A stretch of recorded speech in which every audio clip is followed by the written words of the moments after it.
Welcome, everyone. Welcome to Conscious Confidence Radio. I'm your host, Sarah Main, creator of Conscious Confidence, a Timeless Wisdom. And today we're going to talk about strength, fearlessness, and resilience. They're the three foundations of strength: strength, fearlessness, and resilience. So, what is strength? How do we become strong? What do we do with the strength when we acquire it? What's fearlessness? How do we face our fears? And what's resilience? Buddha says a man who conquers himself is greater than one who conquers 1,000 men in battle. So let's talk about these three foundations of strength. So when we're talking about strength, fearlessness, and resilience, I always go back to the wisdom of the Sanskrit language to deepen and broaden our perspective, because we need to get new definitions for things. We need to refresh our definitions, because often we have limits around what we think about things. So if you get some new knowledge, it can broaden how you view things and therefore how you can act. So I've taken three Sanskrit words. There's balam, and that carries the sense we would expect of actual strength and power and might and force.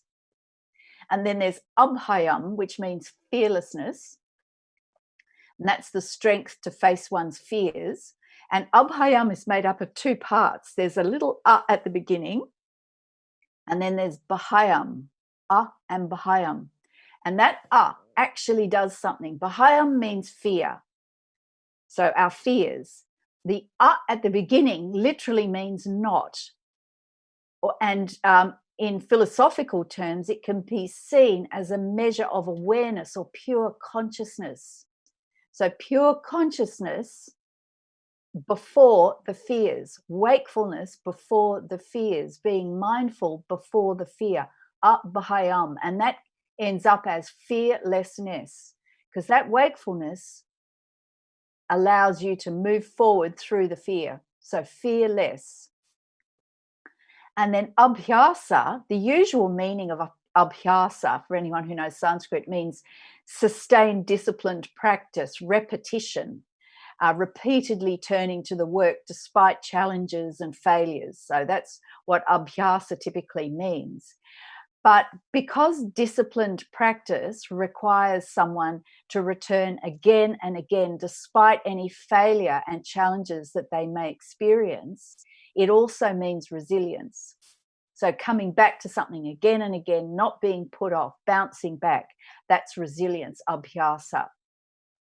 So we're literally bouncing back into proper shape. In the English, it means the capacity to bounce back or recover quickly from difficulties, literally buoyancy, the power or ability to spring back, almost elasticity, is actually the meaning of resilience. We use the word, but do we know what it means? And that's what it's talking about. So abhyasa is that ability to bounce back and keep on practicing, keep on going and achieving your goals. So remember, that Sanskrit wisdom is pure and perfectly formed, because Sanskrita means pure and perfectly formed. So it's always fantastic to go back to that pure and perfectly formed wisdom, because it has the power in it. So here's a story. Imagine a young woman with a beautiful voice is asked one day to sing in front of a large audience. She has great talent, a real gift, and she's worked under expert teachers to develop her skills. And so she's worked hard and practiced repeatedly. But she's terrified at the prospect of performing in public. Despite this, she's persuaded by her family and her teacher that hers is a gift that must be shared with people. So she agrees to perform. She trusts everyone. She overcomes her nerves and gives an amazing performance. And the audience is, for the time she's on stage, absolutely transported to a higher place. Twice during the performance, she actually makes slight mistakes, but she carries on, not letting that affect her. So what does this story tell us? What can we learn from this, especially in relation to strength, fearlessness, and resilience? Well, she demonstrates strength, Balam, through using her gift to delight and enhance the lives of herself and others. She shows fearlessness, Abhayam, by not allowing her fears to prevent her from performing. She goes through those fears. And she shows resilience, Abhyasa, in her rigorous training and in her ability to carry on despite a few mistakes, a few missteps. So what do we do? Well, Balam, it's really interesting. If you go further into the meaning of Balam in the Sanskrit, we find that its true meaning is connected to prana. And anyone who's done some yoga will know the word prana before. Prana literally means breath or the life force. So our first clue to Balam is that it lies not in the usual trials that we understand strength to be required for, but rather in the mastery of life force. It lies in controlling, enhancing, and wielding life-giving powers. So true strength lies with those who allow life spirit in everyone, in themselves and in others, to flourish and grow. So then next is Abhayam. This beautiful Sanskrit word relates, it means fearlessness, and it relates to strength in relation to fearlessness. And as I said before, it's made up of and Bahayam. Bahayam literally means fear, and is this pure consciousness, and it's carried by that short syllable at the beginning. And the precious, profound wisdom of Sanskrit shines here, because the very word contains the message that we all have fears. They're all different and they're all very personal to us. But with that simple consciousness, that simple awareness, that moment of wakefulness, that tiny measure of consciousness at the beginning, we can move forward through the fears and move forward in our life completely protected by the paralyzing effects of fear. And that's all contained in that one word, Abhayam, fearlessness. And just like the singer, she overcame her fears to give her performance, and she displayed Abhayam. She was strong. And then the last one's Abhyasa, resilience. And as I said before, the usual meaning of Abhyasa is repetition or sustained, disciplined practice. And just think about anything that we've practiced. It could be in sports, in music, learning to play the piano, learning something, and when studying. You meet a lot of challenges. You find there's a lot of mistakes to be made, but you keep going. You want to actually achieve your goals and not let any apparent temporary setbacks put you off. And that ability to spring back and return again and again, that's resilience. And if you commit to something, even like getting fit, for example, despite all the challenges, you're demonstrating resilience and you're developing resilience. It's like a muscle. It'll get stronger and you know you can bounce back. You know you'll be all right. You know you can achieve. So the summary of all of this, strength, fearlessness, and resilience, what's the nature of true strength and what have we learned? Well, first, Balam is life enhancing. True strength is life enhancing. Abhayam springs from facing our fears and acting despite them. And Abhyasa is flexible, resilient, and able to bounce back from whatever life throws at us. And we can keep going, stay on course, and achieve our goals. So we have strength, fearlessness, and resilience. Balam, Abhayam, and Abhyasa. So Sanskrit's got it all wrapped up for us. These are the three foundations of real, true strength. So what do we do? Well, firstly, for Balam, for strength, think in our daily interactions, how do we, in some small way, leave everyone we meet with their lives enhanced, improved, and expanded? Now, that could be simply speaking a kind word to someone, a smile, a little help carrying a heavy parcel, maybe giving a little time to listen to someone. All of those simple things are actually related to real strength because they enhance someone's lives. We're actually enhancing and expanding our life and theirs. And that is the way of actually growing true strength. Simple things like that. Next is abhayam.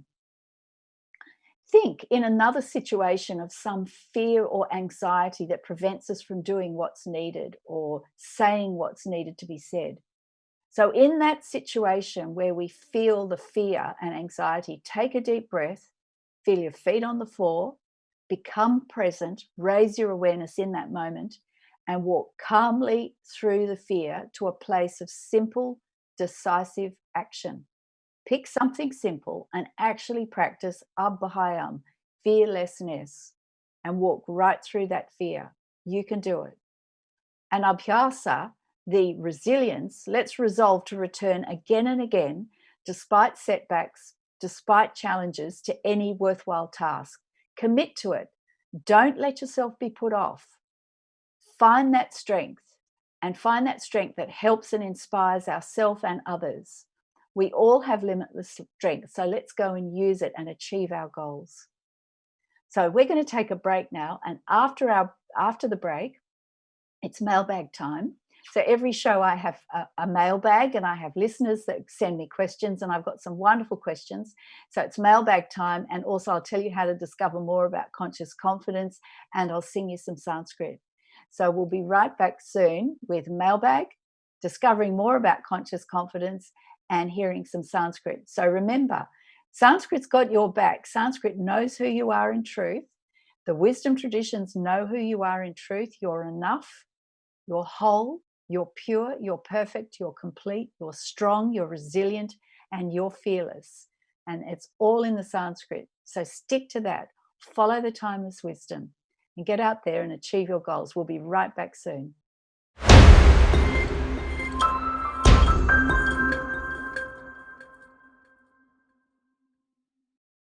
Welcome back, everyone. Welcome back to Conscious Confidence Radio.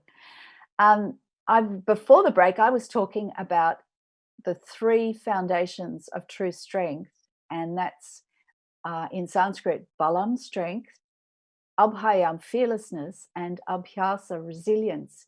So just to recap, remember those foundations are within yourself and you can practice them, which is strength, which is life enhancing, fearlessness, which is being wakeful. When you feel the fear, be awake.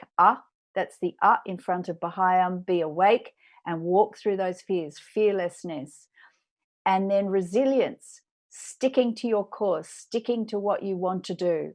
Don't be put off, bounce back. Don't let any temporary failures put you off. Stay the course. So that's resilience. Those are the three foundations of real strength, and you can practice those in daily life. So it's mailbag time.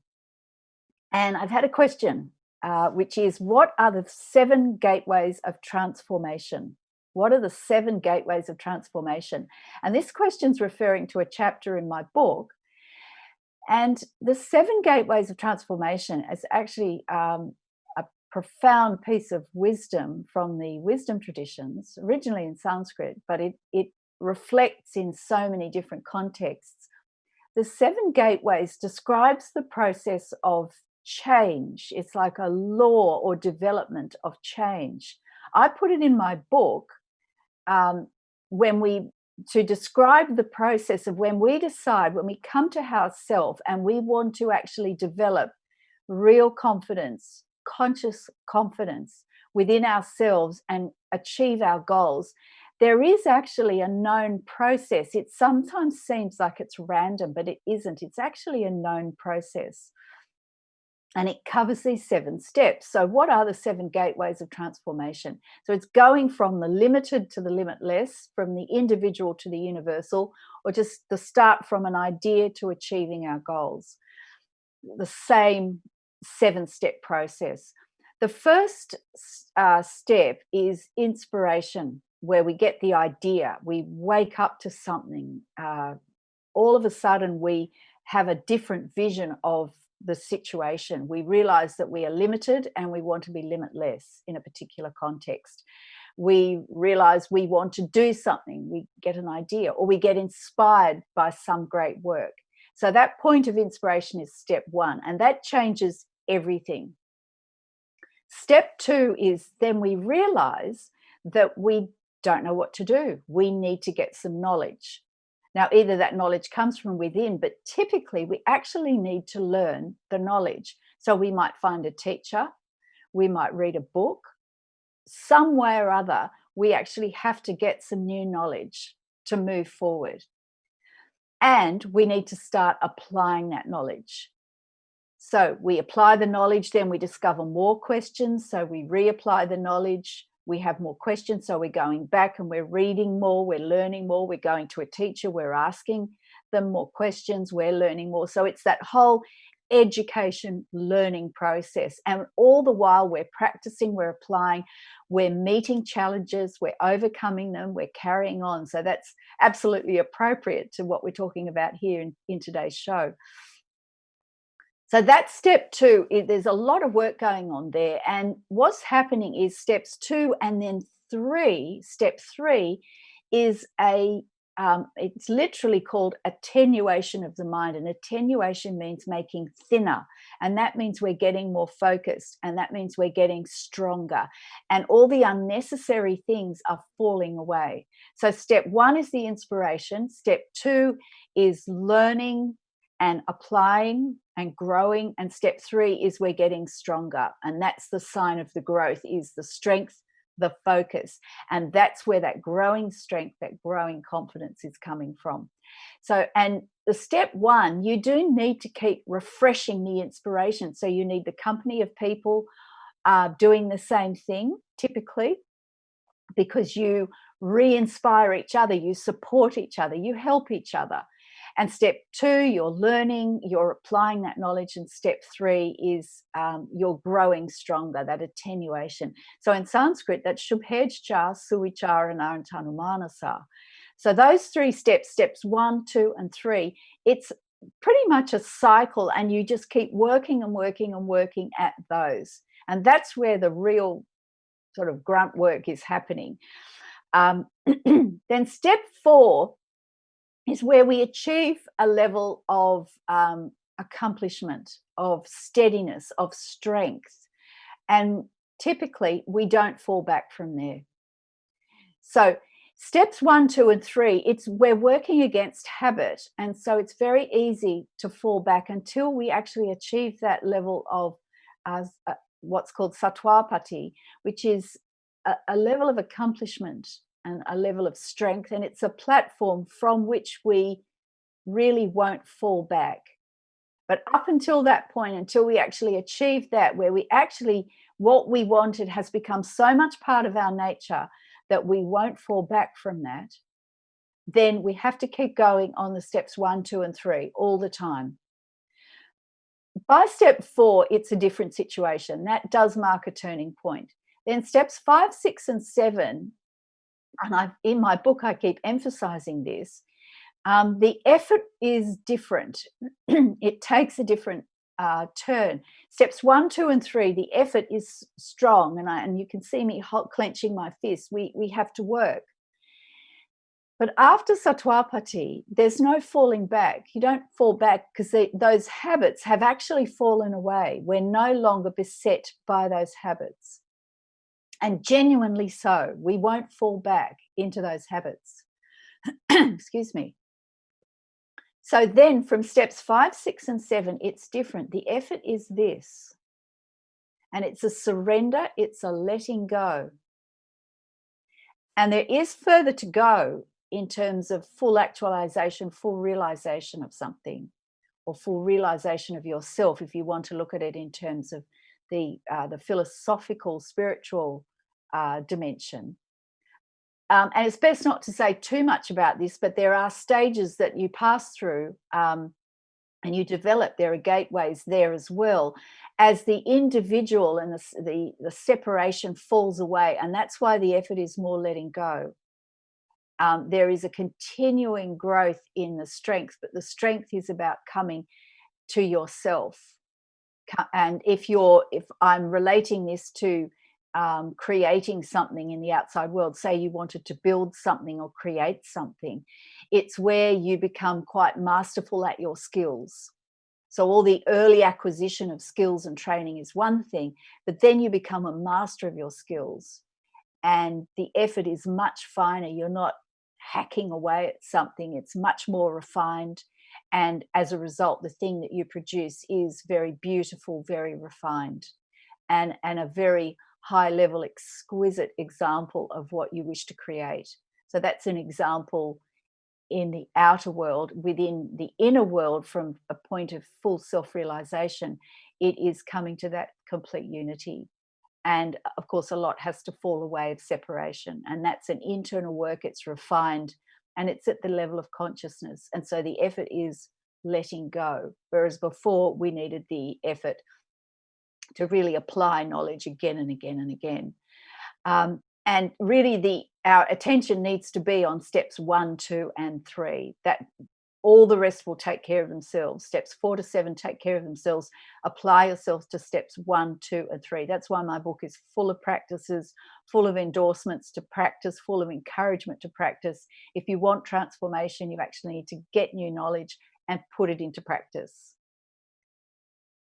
So then the next question I've got is, why and how should you live beyond limits? And that's another reference to something in my book about living beyond limits. And these are the limits within yourself, typically, that hold us back from living our full potential, expressing our full potential and all the possibilities we have within us, and being our best self, living our best self. And really, the why is that if we don't actually always, every single day from the moment we get up, intend to be our best self and give of our best self in simple things like doing the laundry, cleaning up the house, how we speak to people, the work that we do, how we walk and carry ourselves. All those simple things, if we aim to be our best, then that's what we're offering to everyone. And that is of a higher level of energy. And that energy is being given out to everyone. So our efforts to be our best and live beyond our limits encourages everyone, uplifts everyone, gives everyone the best energy. Whereas if we don't bother, then no one benefits from that. You don't benefit from that, and no one else benefits from that. But when we're endeavoring to live beyond any personal limits we have and be our best in any moment, that's what we're offering to the world. And that is going to uplift the level of energy for everybody. And someone else may want to take on that, and they may say to you, you always look so happy.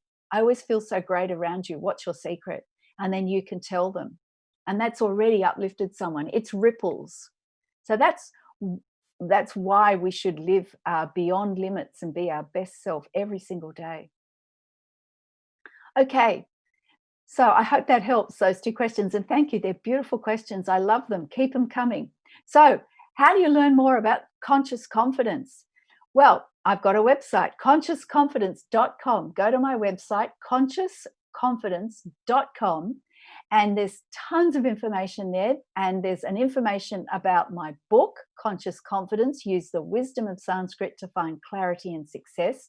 And that's available at Amazon, Barnes & Noble, and where all books are sold. And it's in paperback. There's an ebook version and there's the audiobook version as well, which I've recorded. So go to consciousconfidence.com and you can find out more about my book. You can also find the media link there, and I've got tons of podcasts if you want to learn more and hear more of Conscious Confidence Radio. There's also links to magazine articles that I've written. There's a blog, and there's also a free Design Your Own Alignment guide.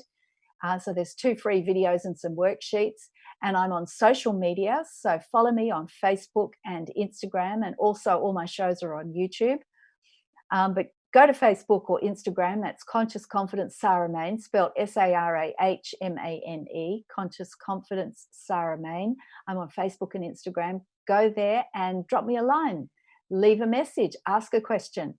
And also you can drop me an email at info@consciousconfidence.com. I love to have the questions from you and any feedback at all. So that's how you can find out more about Conscious Confidence. And my next show, I've got a very special guest joining me. That's Kate McGuinness, and she's the author of Confidence Lost, Confidence Found, how to reclaim the unstoppable you. And Kate's got quite a story going from a high-powered corporate career to basically nothing. And she'll tell us how she rebuilt her life, her confidence, and herself in the process. It's a remarkable story and wonderful to hear. So remember, the wisdom traditions have got your back. So follow the wisdom. You are limitless, you are universal, you're enough. And I have a bit of Sanskrit to finish. This is a very traditional prayer. May we all be protected. May we all be nourished. May we work together with great energy. May our intellect be sharpened. Let there be no animosity amongst us. Peace, peace, peace. Om Sahana Vavatu Sahana Bhunaktu Sahaviryam Karavavahai Tejasvina Vadhitamastu Ma Vidvishavahai. Om Shanti Shanti Shanti. Thanks for joining me, and we'll see you next time.